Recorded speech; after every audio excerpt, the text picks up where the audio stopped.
کہتی ہیں کہ اللہ آپ کو ضائع نہیں کر سکتا. جب وہ خوف میں تھے اللہ آپ کو ضائع نہیں کر سکتا. آپ تو یتیموں کی مدد کرتے ہیں, آپ تو غریبوں کا ساتھ دیتے ہیں. یہ فہم جو پسندی ہے میری ماں سیدہ کی, اس پہ توجہ کیجیے گا.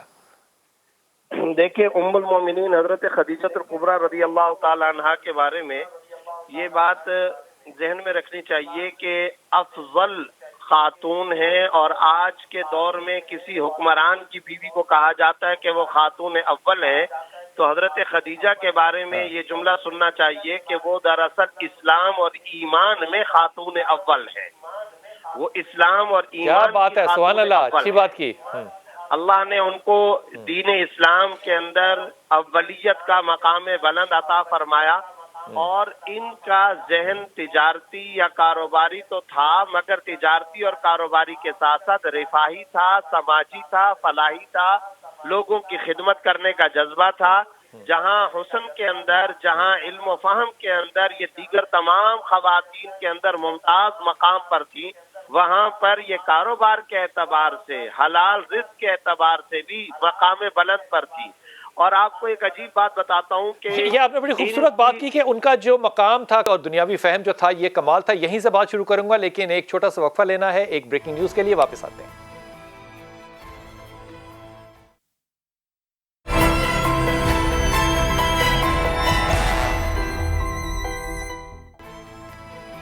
بسم اللہ الرحمن الرحیم. یہ جو کاپی کرنے والے لوگ ہوتے ہیں, جو کانٹینٹ کاپی لکھنے والے لوگ ہوتے ہیں, یہ بھی بڑے سمجھدار لوگ ہوتے ہیں. مثال کے طور پہ یہاں پہ لکھا ہوا ہے ہیش ٹیگ, آپ کو پتہ ہے نا جو سوشل میڈیا پہ جاتے ہیں, ہیش ٹیگ جو بھی چاہیے. بڑا خوبصورت لائن ہے یہ چاہیے نے اور سما نے مل کے یہ ایک گفٹ ہیمپر, جس کی کم از کم قیمت جو ہے وہ 15 سے 20 ہزار روپے ہے, یہ ان لوگوں کو دینا ہے جو میرے اس سوال کا جواب آج ہمارے ٹیلی فون نمبر جو چل رہے ہیں, فیس بک پہ, ٹویٹر پہ, جس پہ بھی چاہیں ہمیں ریچ کر کے دے سکتے ہیں. اور اگر لوگ صحیح جواب زیادہ ہوئے تو پھر اس میں قرآن دازی کریں گے. جناب اس ہستی کا نام بتائیے جنہوں نے حضرت بلال حبشی کو غلامی سے آزاد کروایا. یہ بڑا ہی خوبصورت واقعہ ہے. اس ہستی کا نام بتائیے جنہوں نے حضرت بلال حبشی کو غلامی سے آزاد کروایا. اگر اس کے درمیان میں آپ گوگل کرتے ہوئے وہ واقعہ بھی سارا پیچھے پڑھ لیں گے تو آپ کو اور لطف آئے گا. اس سوال کا جواب اس پروگرام کے آخر میں صحیح جواب کا جو اناؤنسمنٹ ہے وہ انشاءاللہ کروں گا. حضور اقدس بڑے دل کی اتھر گہرائیوں سے یہ سوال پوچھ رہا ہوں آپ سے. دیکھیے, سیدہ خدیجہ نے پیغام بھیجا نبی پاک صلی اللہ علیہ وسلم کو. نبی پاک صلی اللہ علیہ وسلم نے اپنے چچا سے مشورہ کیا, قبول کیا اور نکاح ہوا. ایسا ہی ہے. اب یہ جو نکاح کی سنت ہے, باقاعدہ سنت نکاح کی جو ہے, یہ تو ہم رسول پاک صلی اللہ علیہ وسلم سے یا اماں خدیجہ سے لے سکتے ہیں. تو ہمارے ہاں لڑکا پرپوز کیوں کر رہا ہوتا ہے, جبکہ اگر سنت دیکھی جائے تو خاتون کی طرف سے استغاثہ آنا چاہیے. دیکھیں بلال بھائی, پہلی بات تو میں یہ کرنا چاہتا ہوں کہ ام المومنین سیدہ خدیجہ الکبریٰ رضی اللہ تعالیٰ عنہا نام صحیح لیا ہے, خواتین اسلام کے لیے رول ماڈل ہیں. بے شک ہیں. ان کی عبادات دیکھ لیں, ان کے اخلاقیات کو دیکھ لیں, ان کے معاملات کو دیکھ لیں, فہم کو دیکھ لیں, ان کے فہم کو دیکھ لیں, شعور کو دیکھ لیں, تفکر کو دیکھ لیں, تدبر کو دیکھ لیں, ان کی تجارت کو دیکھ لیں, اور یہ جو آپ اور اس ماحول میں دیکھ لیں. جی, اور اس ماحول میں دیکھ اس لیں. ماحول میں اور ان کا جو نکاح کا پیغام جو بھجوانا ہے, اصل میں ان کو 2-3 جگہ سے پہلے پیغام آ چکا تھا, لیکن ان کی جو خواہش پہلے تو تھی, لیکن جب وہ میسرہ نے آ کے بتایا نا کہ حضور صلی اللہ علیہ وسلم ایسے تاجر ہیں, صادق ہیں, امین ہیں, اور وہ جو ساری چیزیں بتائیں نا کہ تو حضور صلی اللہ علیہ وسلم, اور پھر منافع زیادہ لیا انہی کرداروں کی وجہ سے. تو اسوہ حسنہ کو دیکھ کر 2 روایتیں اس میں ہیں. ایک تو یہ ہیں کہ خود انہوں نے اپنی بہن کو کہا, اور دوسری روایت میں ایک اور بھی نام آتا ہے طبقات ابن سعد میں. یہ دونوں روایتیں ہیں. بات یہ ہے کہ حضور صلی اللہ علیہ وسلم کے ساتھ جب ان کا عقد ہوا نا, تو اس نکاح کے اوپر انہوں نے خوشی کا اظہار یوں کیا, اپنے سارے غلاموں کو آزاد کر دیا, اور اپنی ساری جو دولت تھی وہ حضور صلی اللہ علیہ وسلم کے قدموں کے اوپر جا کے نچھاور کر دی. کیا بات ہے, خدا کی قسم, کیا روایت ڈالی ہے ماں نے. تو دیکھیں نا وہ رول ماڈل جو میں کہہ رہا ہوں نا, خواتین اسلام کے لیے رول ماڈل ہے. آپ چھوٹی سی یہ میں ایک واقعہ بھی سناتا ہوں. حضور صلی اللہ علیہ وسلم کے پاس پلڑا بہت بھاری ہے. دیکھیں پلڑا بہت بھاری ہے. دیکھیں حضور صلی اللہ علیہ وسلم سے امی عائشہ صدیقہ نے کہا, یا رسول اللہ ابھی بھی آپ کو یاد ہیں؟ تو حضور صلی اللہ علیہ وسلم نے وہ دور یاد کروایا. ابھی تو آتا ہوں تو نذرانے آتے ہیں, بکریاں, بیڑیں اور سارا اونٹ آتے ہیں, اور خدیجہ اس دور میں میرے ساتھ تھی جب میں گھر سے نکلتا دین اسلام کی تبلیغ کرتا، مشرکین و کفار پتھر برساتے تھے لوگ، یعنی مصائب کی انتہا تھی۔ اس دور میں خدیجہ میرے ساتھ تھی، وہ وفادار تھی، میں وفادار، میں اسے کیسے بھول سکتا کیسے ہوں؟ بھول سکتا ہوں؟ اور یہ نہ بھولنے کی جو وجہ ہے نا، اس میں غور کیجئے کہ اما عائشہ بھی اس بات کو کئی دفعہ راوی کرتی ہیں کہ جب ان کی بہن یا ان کی کوئی جاننے والی یا کوئی سہیلی آ جاتی، یہ ان کو بھی ہدیہ بھجواتے تھے، ان کو بھی کھانا بھجواتے تھے، اور ان کو دیکھ کے آپ خوشی کا اظہار کرتے تھے۔ یہ محبت کرنا بھی سنت ہے نا۔ اس میں بلال بھائی ایک بات میں اور ایڈ کر دیتا ہوں، حضور صلی اللہ علیہ وسلم کے گھر جس دن بھی شوربہ بنتا تھا آپ کہتے ہیں پانی بڑھاؤ اور خدیجہ کی سہیلیوں کے گھروں میں سامنے بھجواؤ۔ اور ایک روایت میں یوں بھی آتا ہے کہ حضور صلی اللہ علیہ وسلم کے پاس مدینہ طیبہ میں ایک عورت آئیں، کافی دیر گفت و شنید ہوتی رہی، تو حضرت عائشہ کہتی میں حیران ہو گئی یہ کون عورت ہے، اتنی لمبی تفصیلی ملاقات۔ تو حضور صلی اللہ علیہ وسلم نے فرمایا کہ جب ہم مکہ مکرمہ میں تھے تو یہ ہمارے گھر آیا کرتی تھی، یہ خدیجہ کی سہیلی ہیں۔ تو حضور صلی اللہ علیہ وسلم نے اپنی بیوی کی جو سہیلی ہے اس کا بھی احترام یہ بتایا۔ تو میں اس لیے کہہ رہا ہوں رول ماڈل ہے۔ آج ہمیں اپنی جو بیویاں ہیں ان کی جو سہیلیاں ہیں ان کے ساتھ بھی اسوہ حسنہ جو حضور صلی اللہ علیہ وسلم کا ہے، ادب اخلاق جو اور ہے۔ اخلاق۔ جی میں وقفے پہ جاؤں، لیکن ایک بات جو ہے نا وہ عرض کرتا چلا جاؤں، یہ ہاتھ باندھ کے ساروں کے لیے حضرت آپ کی اجازت سے، وہ رسول پاک صلی اللہ علیہ وسلم سے پوچھا نا کہ آپ کو سب سے زیادہ پسندیدہ شخصیت کون سی ہے، تو آپ نے کہا عائشہ۔ تو پھر پوچھا کہ نہیں ہم تو مردوں میں سے پوچھ رہے تھے، تو آپ کہہ دیتے حضرت ابو بکر؟ نہ، کہا عائشہ کے والد۔ یہ وہ وقت ہے جب لوگ اونرشپ نہیں کرتے تھے، اور میرے رسول کی جو نسبت تھی وہ اپنی بیوی تھی۔ یہ اخلاص جو میرے نبی نے پیش کیا، اس پہ آ کے بات کرتے ہیں ابھی۔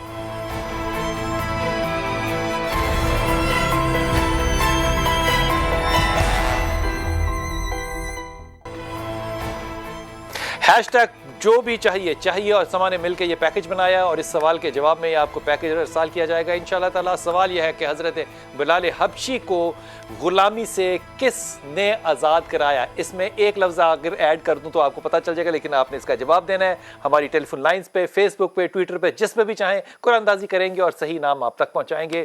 میں ہمیشہ کہتا ہوں نیکی کوئی بھی چھوٹی نہیں ہوتی، لیکن یہ صرف نام ہے، چھوٹی سی نیکی۔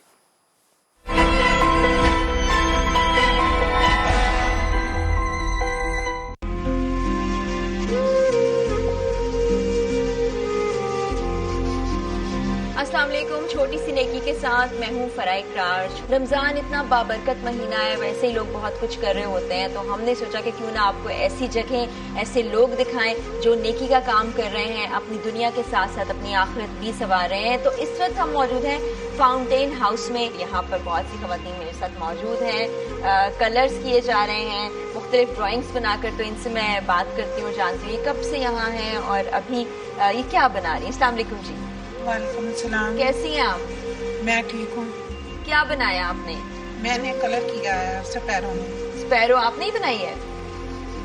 سپیرو فاطمہ نے بنا کے دی۔ آپ کب سے یہاں پر ہیں؟ مجھے 4 سال کا عرصہ ہو گیا۔ بڑے بھائی، چھوٹے بھائی اور بڑی بہن، وہ 3 عید کے دوسرے تیسرے دن مجھے ادھر چھوڑ گئے۔